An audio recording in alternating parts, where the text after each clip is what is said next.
A natural genius for numbers into a multi-million-dollar gambling empire. High rollers made and lost fortunes at his casino tables. And the $100 bills were that high.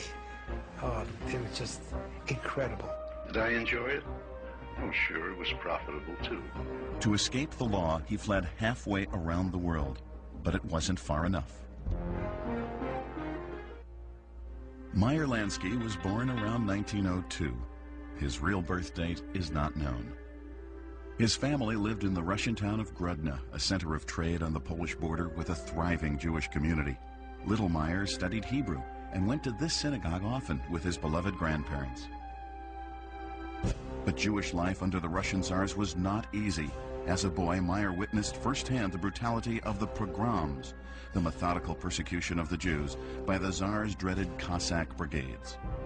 When the Jewish community where he lived was suffering particularly, there was a young Jew who stood up and suggested that instead of just lying down, the community should fight back, that young Jewish men should go off to the woods and train and use weapons. And that appealed to Lansky, and all his life he had a chip on his shoulder, and that story was what he produced to rationalize what he became. Meyer's family decided to flee Russia for the United States in March 1911. The ocean voyage was rough, but tough 9-year-old Meyer was too proud to be seasick in front of his mother. He went out on deck to get sick over the railing. For 2 years, the family lived in an apartment house in a quiet neighborhood in Brooklyn. When Meyer's father could no longer afford the rent, he moved his family to a tenement on the Lower East Side of Manhattan. There, more than 500,000 people, mostly Irish, Italians, and Jews, were packed into 2 square miles of crowded city blocks. Meyer got excellent grades in school, but when he wasn't studying, he was out on the streets. He was sucked in right away by the criminal world, and the most seductive part of that world was gambling. A story Lansky always used to tell was of the night before the Jewish Sabbath in the Lower East Side, when his mother would entrust him with a pot of stew to be taken to the baker's oven, and he was always sent with a nickel to pay the baker for the use of the heat. And on the way, one night, he saw a crap game on the sidewalk, and he was drawn to put down the nickel. And of course, he lost it and had to go back home and tell everybody there'd be no hot stew the next day. And he always described the shame of that moment, but more than the shame, his anger at having been so stupid. Lansky resolved that he would never be the sucker again. He had discovered that he had a remarkable gift for numbers. He could calculate in his head the odds and the payoffs from games of chance. He started running backroom crap games, taking other suckers' money and stuffing it into his mattress. By the age of 16, he had quit school, and he had a tough enough reputation that older hoods hired him to be what was called a shtarka, Yiddish for enforcer. His principal work was on behalf of local unions, beating up scabs, the men who worked in factories during strikes. But Lansky had greater ambitions than being a small-time hustler, and the ghetto soon offered him 2 partners who would pave the way to the top, Ben Siegel and Charlie Lucky Luciano. He won over Luciano after Lucky and his gang of Italians cornered little Meyer on the street and threatened him. Meyer called their bluff. The stories he used to tell it was that he said to Luciano, who was the head of this gang, "Go f*** yourself." And suddenly, Luciano was confronted by a weak-seeming little Jewish boy who wouldn't lie down, who wouldn't be pushed around. And that was the beginning of the friendship between Lucky Luciano and Meyer Lansky. Lansky met Ben Siegel when he helped the handsome young hoodlum escape from the police after a gang brawl. Together with Ben, known on the street as Bugsy because of his psychopathic rages, Lansky formed his first street outfit, a troupe of Jewish hoods called the Bug and Meyer Gang. Meyer was the brains, Benny was the brawn. He was the unguided missile, and Meyer was the guidance system, who would use him, cynically often, in later life, for what he wanted to accomplish.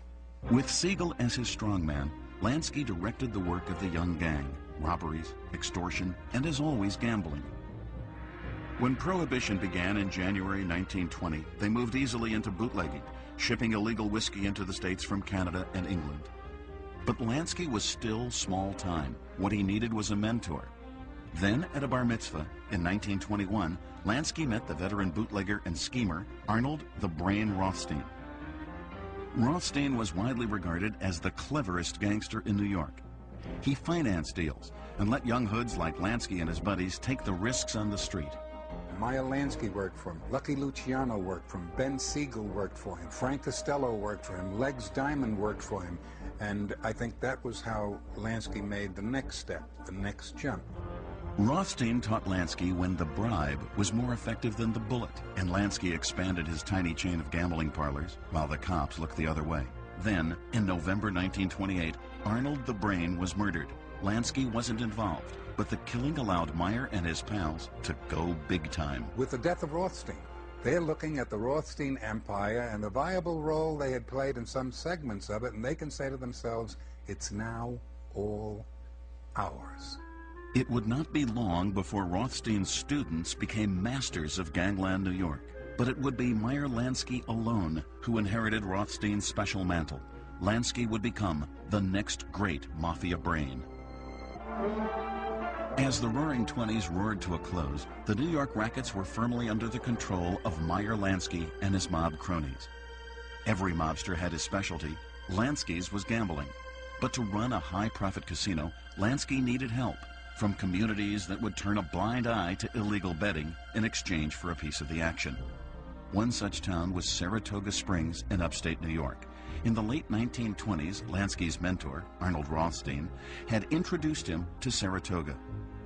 By day, rich and poor risked their money downtown at the world-famous racetrack. At night, the betting moved to opulent nightclubs called lake houses, early predecessors of the Las Vegas casinos. Lansky ran the gambling rooms in two of the finest lake houses, the Piping Rock and the Arrowhead Inn.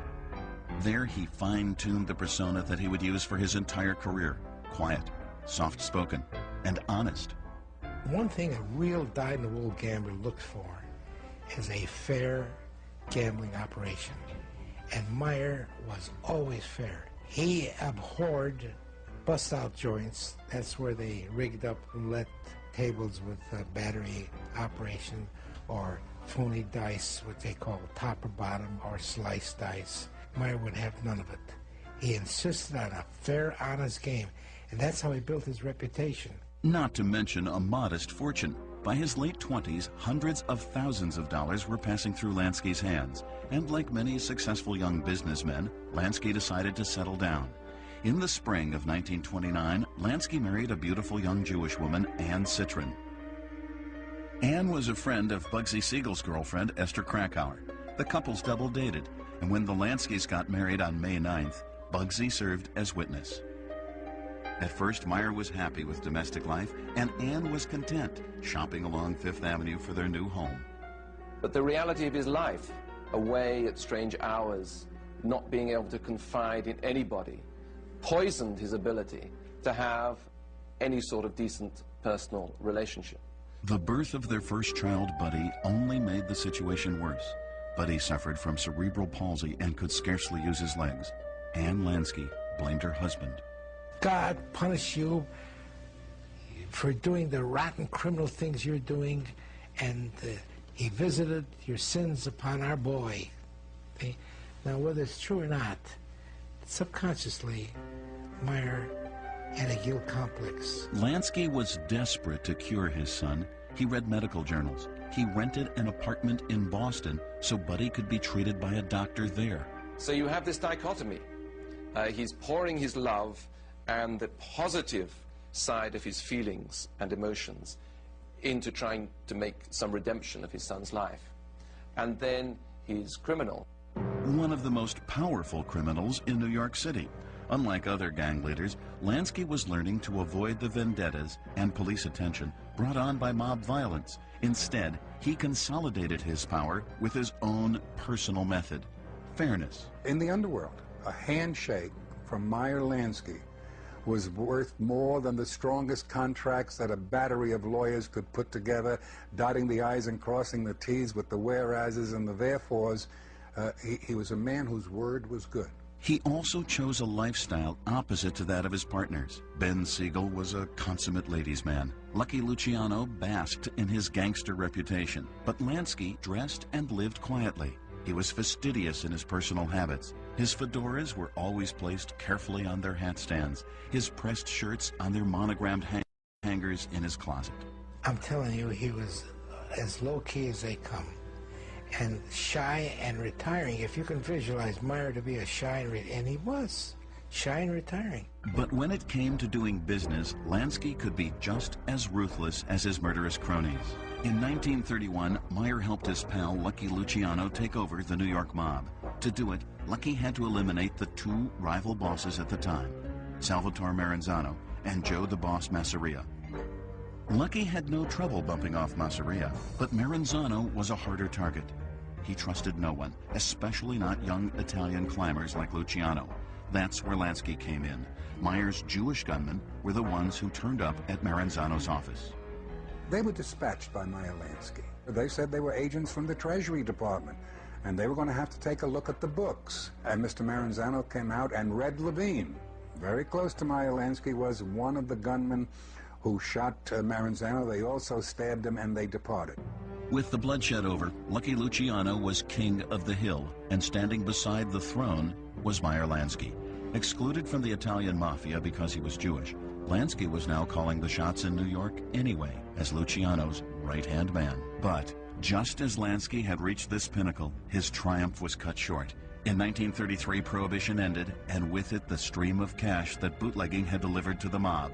And an even greater setback for Lansky came in 1936, when Lucky Luciano was found guilty of running prostitution rings in Manhattan. Lucky was sentenced to 30 to 50 years in prison. When Luciano was put away, the New York police authorities mentioned 6 people that they thought might take over, and Lansky, whose name was misspelt, was mentioned. Lansky was smart enough to say to his friend Ben Siegel, "You and I are going to be next."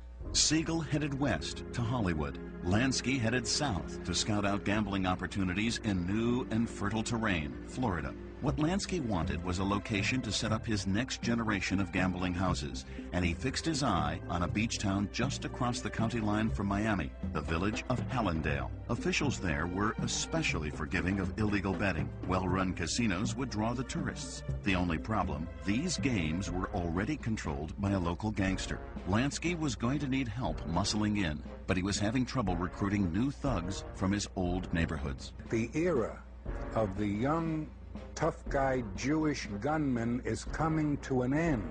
These young Jewish boys now are now going to be looking to go to law school, to go to medical school. So at that point, you can see that at every enterprise that he gets involved in, he's got to have an Italian partner. The key partner was Vincent Alo, better known as Jimmy Blue Eyes. Alo made the Hallandale gambling impresarios an offer they couldn't refuse. He told them that whether they liked it or not, Meyer Lansky was taking over. Lansky built 3 casinos and put his brother Jake Lansky in charge. Then he smoothed all the ruffled feathers. Anything that could be paid off with money, Meyer did not fear, because as long as you could pay off somebody or pay something somehow, that was satisfied him. For a start, Lansky paid every single family in town $35 a week to tolerate the casinos and to stay away from them. At the time, Joseph Varon was the Hallandale city attorney. He too benefited from Meyer Lansky's generosity. I'd go to a gambling joint, Saturday night was, so I'd play a little bit, and they see that whether I won or not, they'd give me a stack of chips. Florida gambling boomed. Lansky maintained his Saratoga tradition of spectacular shows and top-quality food. They were places that were patronized by the finest people and had seating capacity, some of them as high